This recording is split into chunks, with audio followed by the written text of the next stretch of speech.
Welcome to this week's edition of Mountain Outhouse News. I'm your host, Jam Jam. This is the craziest happened in running this week. This week's stories include NoRock 100 announcement, the Mount Marathon, and results from the Trail World Championships. The Trail World Championships took place this past weekend at the Abutres Trail race in Miranda do Corvo, Portugal, on a technical 44-kilometer course with over 7,000 feet of climbing. This was the largest Trail World Champs yet, with over 50 countries and 400 athletes racing. And let me tell you, these men and women really laid it all out there. As they came across the finish line completely spent, it was an inspiring scene to say the least. The returning world champs Ragnar de Botts and Luis Alberto Hernando struggled this year on the shorter course, leaving room for new champions in 2019. This year it was Jonathan Albon of Great Britain who ran away with the win, taking the lead in the second half of the race.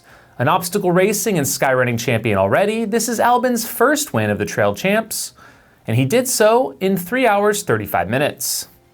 France's Julien Rancon was second in 3:37, with Christian Mathis of Switzerland third in 3:40.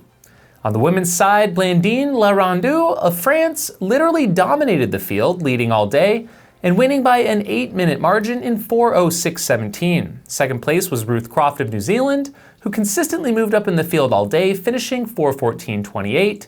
Sheila Avilas of Spain was third in 4:15.04. For the team standings on the men's side, it was France taking the win with their top three runners placing second, fourth, and fifth. Great Britain was second and Spain was third. For the women, France also came out on top by just 1 minute over the strong Spanish team, with Romania coming in third. The 2019 event was co-sanctioned by the International Trail Running Association and the International Association of Ultrarunners, but will take on a new form in 2021 as they join with the IAAF and the World Mountain Running Association to produce a 4-race weekend of trail running championships that will include a vertical kilometer, a short mountain race in the range of 12 kilometers, a longer trail race in the range of a marathon, and an 80K ultra. Stay tuned for more on that in the near future. Speaking of the IAAF, or the International Association of Athletics Federations, which is the global governing body for many sports, including trail running, they just revealed a new name and logo for their organization. Beginning in fall of 2019, they will become officially World Athletics. While in Portugal, I attended the General Assembly for the International Trail Running Association, alongside runner and race organizer representatives from around the world. Many of you know ITRA for evaluating race courses for accuracy and assigning points that can be used for qualifying races such as UTMB, Lavaredo, UTMF, and more, as well as the Performance Index, which ranks all participants who run trail races globally. Some interesting things coming out of the assembly include new branding and a new, easier-to-use website that will launch later this summer, as well as an emphasis on their health policy and the courts program. Look for more to come on all of that, and my door is open to anyone who has questions about ITRA. The Dipsea is the oldest trail race in America, traveling from Mill Valley to Stinson Beach over the 7.4-mile Dipsea Trail, and one of the most exciting races out there. The handicapped race attempts to equalize the field with the young and old heading off first. This year it was 62-year-old Brian Pilcher coming away with the victory, his 4th win. Pilcher dedicated his win to friend Mark Richmond, who passed away recently. Alex Farner, who ran a record 9th fastest time of the race, is still chasing an overall win at the Dipsea. He was 2 minutes behind Pilcher and placed 3rd overall. Alex started 12 minutes behind Brian with his handicap. Chris Lundy, who won the past 2 editions, placed 4th. Wow, what a big weekend for running. Next up, Comrades, the world's largest ultra, took place in South Africa. The big story this year, which was run in the uphill direction, was a new women's direction record. Local Gerda Stein placed first for women with a time of 5:58.53, a time that's 10 minutes better than the previous fastest run by a woman in the up direction. The down direction record is still 5 minutes faster. For the men, 2-time defending champ Bongmusa Mathembu was defeated by Edward Mathibi by less than 30 seconds. Edward won in 5:31.33. Top American was Sage Canaday in 6 hours 2 minutes, and USA women's favorite Camille Herron failed to finish after a hamstring flare-up. I'd like to take a quick second to talk about 50-mile world bests for two reasons. First off, we're all still a bit pumped from Jim Walmsley's 50-mile world best set in California last month, but are you aware that the record will not be ratified by the IAAF or International Association of Ultrarunners, since the 50-mile distance is not officially recognized?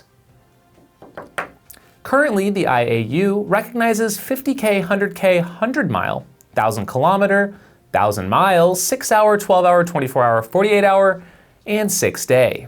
I'm hoping with some pressure, they will consider adopting the 50-mile as an official distance. What do you think? Taking this one step further, I'd also propose that Comrades in the future have an officially measured point at their 50-mile mark. I could be wrong, as it might not be able to be ratified as it's a point-to-point, but would be great to see some credit given to Comrades athletes at that distance. For example, Gerda's split at this year's Comrades at the 49.25 mile mark, where a timing point was placed, was 5 hours 27 minutes, which is under the world best time of 5:38 by a considerable margin. That's just my 50 cent. San Diego 100 under new direction of race director Angela Chartel had an exciting race up front with Christopher Hams leading most of the day just minutes ahead of Zach Bitter until near the end when Zach pulled ahead for the win in 16:49. Chris was just 2 minutes back. For the ladies, Teresa Kaiser was the winner and 5th overall in 2018. A total of 176 runners finished this year's race. Each July, we all follow along closely to Alaska's Mount Marathon in Seward, Alaska. It's arguably the world's toughest 5K, but here's a way to make it even tougher.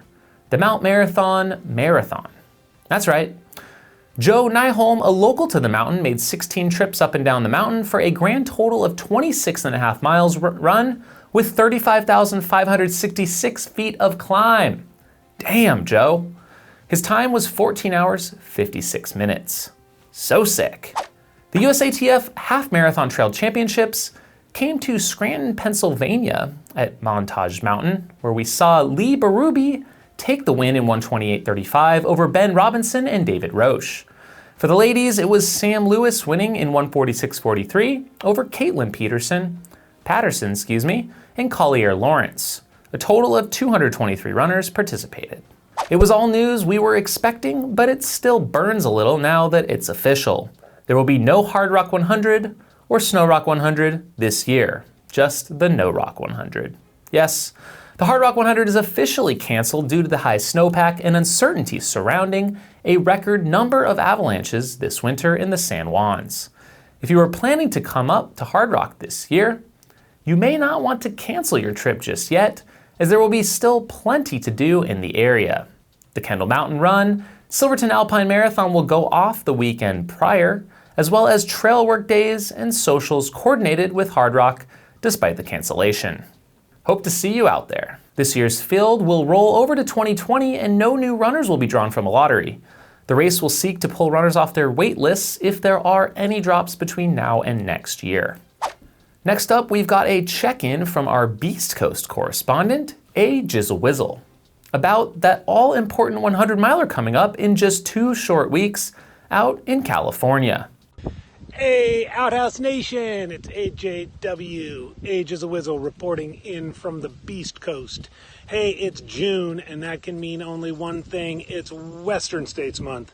And I don't know about you, but I am pumped for some of these stories. Courtney Dauwalter going for the repeat win for the first time since Ellie Greenwood got it a few years back. How about Scotty Mills going for finish number 20, only going to be the 5th guy to get 20 finishes. And then there's Ian Sharman, 10 consecutive top 10s on the line. I remember the first time he top 10 back in 2010. And then, of course, there are a record number of foreign runners in the race this year, 73, wishing them all the luck in the world getting from Squaw to Auburn. So Outhouse Nation, we'll see you in Squaw. Looking forward to it. Age is a Whizzle from the Beast Coast. In other Western States news, let's send some love towards WS100 race director Craig Thornley, who broke his 5th metatarsal on a track workout in his build-up towards UTMB. All the best in healing up amidst all the race prep. Michael Wardian generated some press for his participation in the Man vs. Horse Marathon in Wales. The event is almost 40 years old and pits runner versus riders on horseback. Man has only won twice over that time period, and this was not one of those years. Lead horse came in from the 35K route in 2:18, while the first runner was Jack Wood in 2:23. Wardian was third runner. And with that, thanks for tuning in to episode 149 of Outhouse News. The show would not be possible without the continued support of our Patreon contributors who help with the production of this show each and every week. Join the Patreon crew at the link below for as little as $2 per month.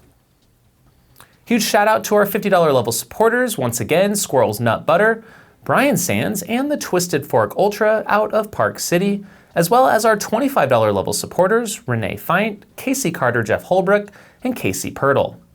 Thanks for checking out the show, and we'll see you next time. If you have crazy stories to share or a question or feedback for the show, please leave your comment below. And finally, if you'd like to own this custom pair of Jam Jam sunglasses, complete with a signed certificate of authenticity, check out the link in the description. Have a week.